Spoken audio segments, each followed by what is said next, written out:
لوگ مستفیض و مستنیر ہو رہے تھے۔ حضرات چند لمحوں کے لیے میں حاضر خدمت آیا ہوں۔ میرے بعد آپ تمامی حضرات کو مصلح قوم و ملت، خطیب اہل سنت، محسن انسانیت حضرت العلامہ الحاج مولانا محمد طفیل احمد صاحب قبلہ سے ایک بہترین جامع و معنی خطاب سماعت فرمانی ہے۔ امید کرتا ہوں کہ آپ لوگ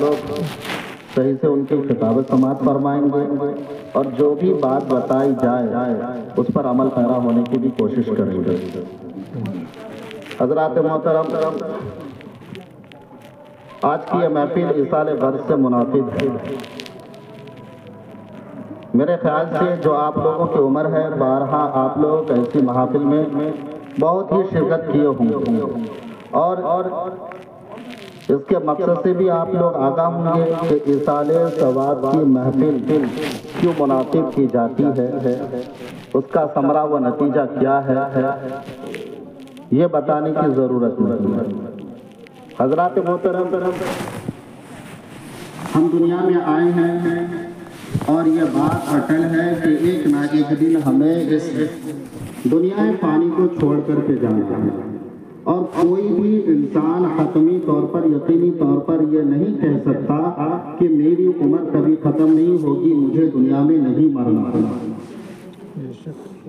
کوئی بھی نہیں کہہ سکتا ہے کہ میں ہمیشہ اس دنیا میں رہنے کے لیے آیا ہوں، مجھ پر موت عاری نہیں ہو سکتی۔ حضرات محترم، صرف اور صرف ایک ہی ذات ہے جس کو کبھی موت نہیں آنی ہے، اور وہ ہے رب کی ذات، جو اس نے فرما دیا کل من علیہا فان ویبقی وجہ ربک ذو الجلال والاکرام، کہ پوری دنیا فنا ہونے والی ہے۔ دنیا میں رہنے والی جتنی بھی چیزیں ہیں، جتنی بھی اشیاء ہیں، خواہ وہ انسان ہوں یا چیوٹی ہوں یا جو کچھ بھی ہوں، ایک نہ ایک دن سب کو فنا ہے۔ بے شک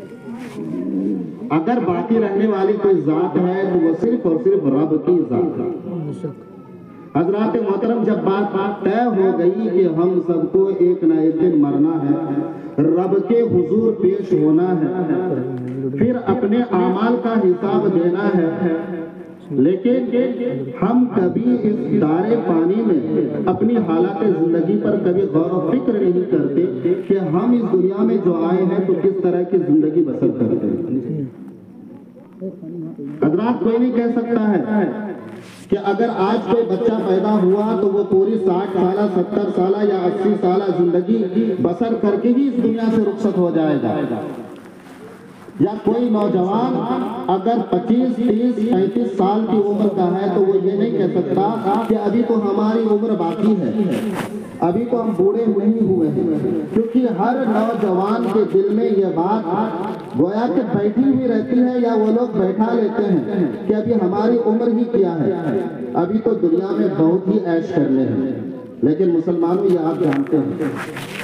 یہ موت ایک ایسی شے ہے کہ ماں کے پیٹ سے اس کا بچہ چھین لیتا ہے۔ جوان رہ جاتے ہیں، بچہ چلا جاتا ہے، بوڑھے رہ جاتے ہیں، جوان چلے جاتے ہیں۔ یہ موت نہ کسی کو پہلے بخشی ہے، نہ آج بخشے گی، نہ قیامت تک بخشنے والی ہے۔ تو معلوم ہوا کہ یہ موت تو سب کو آنی ہے۔ حضرات محترم، تفصیل میں نہ جاتے ہوئے آپ سب کو معلوم ہے کہ ہم میں سے بیشتر انسان یا تو کسی کی تجہیز و تکفین میں شامل ہوتے ہیں، وہیں تک اگر میسر ہوا تو جنازے میں شرکت کر لیے، پھر اس بھاگ دوڑ والی زندگی میں جنازہ پڑھ لی، بہت بڑی بات ہے، اس کے بعد نکل پڑتے ہیں۔ کچھ وہ حضرات ہوتے ہیں جو قبر تک ساتھ دیتے ہیں، قبر میں بھی اترتے ہیں، مٹی دے کر کے نکلتے ہیں۔ حضرات محترم، یہ سارا سب کچھ ہماری نگاہوں کے سامنے ہوتا ہے، ہم سب کچھ دیکھتے ہیں، اپنے ہاتھوں سے بھی کرتے ہیں، لیکن ہم دل میں یہ بٹھائے ہوئے ہیں کہ ابھی ہماری عمر شاید باقی ہے، ہمیں جانا نہیں ہے، پھر کبھی نہ کبھی جتنے بھی ہم نے برے اعمال کیے ہیں ایک مرتبہ توبہ کر لیں گے، اللہ تعالیٰ معاف کر دے گا۔ یہ نہ دل میں بٹھا کے رکھتے ہیں۔ میرے خیال سے ہر کسی کے دل میں اس طرح کی باتیں بیٹھی ہوئی رہتی ہیں، لیکن مسلمانوں، کبھی ان باتوں سے غافل مت ہونا کہ اگر آپ ہیں تو ایک لمحے کی فکر نہیں ہے کہ آنے والا لمحہ وہ آپ کے لیے حیات کا لمحہ ہو یا موت کا لمحہ ہو، کوئی نہیں کہہ سکتا۔ جب یہ بات طے ہے اور اٹل ہے تو حضرات محترم اسی وجہ سے تو قرآن مقدس کی آیت ہے رب اجعلنی مقیم الصلاۃ ومن ذریتی، اے میرے رب مجھے نماز قائم کرنے والا بنا اور میری اولاد کو بھی نماز قائم کرنے والا بنا۔ حضرات محترم آج میں نے اس آیت مقدسہ کو اپنی تقریر کا عنوان بنایا۔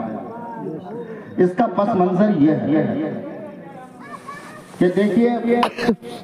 اللہ رب العزت اولاد جیسی نعمت سے جس کو بھی سرفراز کرتا ہے، جس کو بھی نوازتا ہے، ہر والدین کی یہ خواہش ہوتی ہے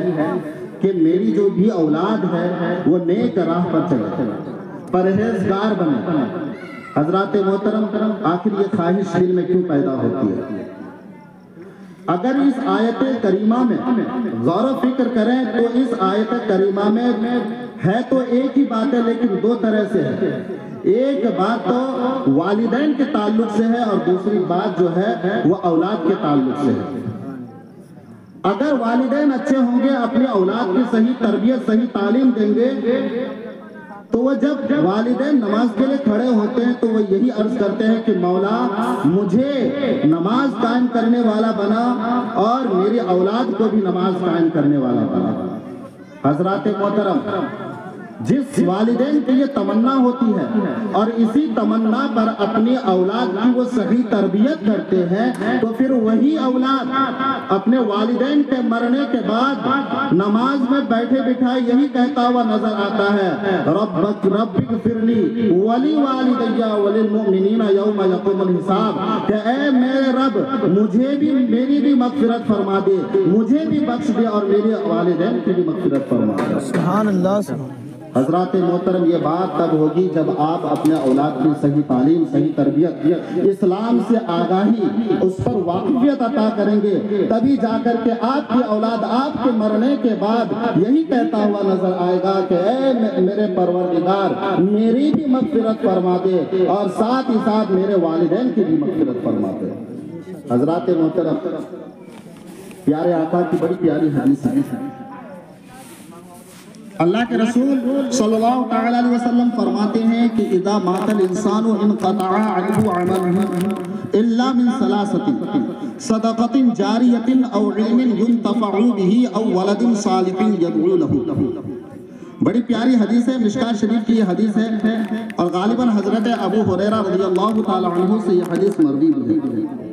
حضرات اس حدیث کے معنی پر آپ غور فرمائیں۔ پیارے آقا فرماتے ہیں کہ جب انسان مر جاتا ہے تو مرنے کے بعد اس سے اس کا عمل دور ہو جاتا ہے،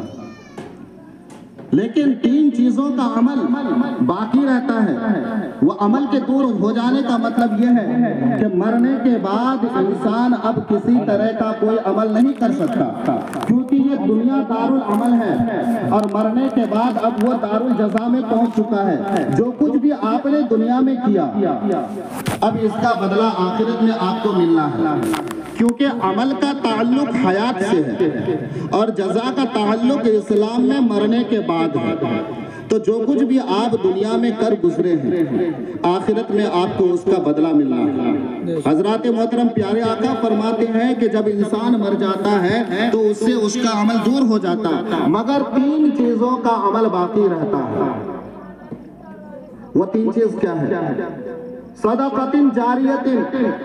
صدقہ جاریہ، او علم ينتفع به، یا ایسا علم جس سے لوگ فائدہ اٹھاتے ہیں۔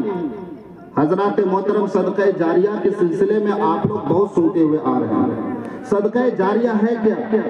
کہ اللہ کی راہ میں یا نیک عمل میں آپ اپنے مال و اسباب کو خرچ کرنا، اس امید کے ساتھ کہ اللہ رب العزت راضی ہو جائے اور اس کا ثواب آپ کو آخرت تک ملتا رہے، یہ صدقہ جاریہ ہے۔ او علم ينتفع به، اگر کسی بندے کے پاس دنیا میں مال و دولت نہیں ہے کہ جس کے ذریعے وہ مسجد مدرسہ یا کسی دینی کام میں اپنے روپے پیسے کو خرچ کر سکے، تو اس کے لیے کیا ہے کہ اگر وہ دین کا عالم ہے سچا پکا عالم ہے، عالم باعمل ہے، تو وہ اپنی طرح کسی بچے کو عالم باعمل بنا دے کہ وہ بچہ جب تک رہے گا، بھلے ہی وہ بچہ اس مرنے والے کے لیے دعائے مغفرت کرے یا نہ کرے، لیکن اس کا یہ نیک عمل آخرت تک ملتا ہے۔ حضرات محترم، ایک آخری بات، او ولد صالح یدعونا،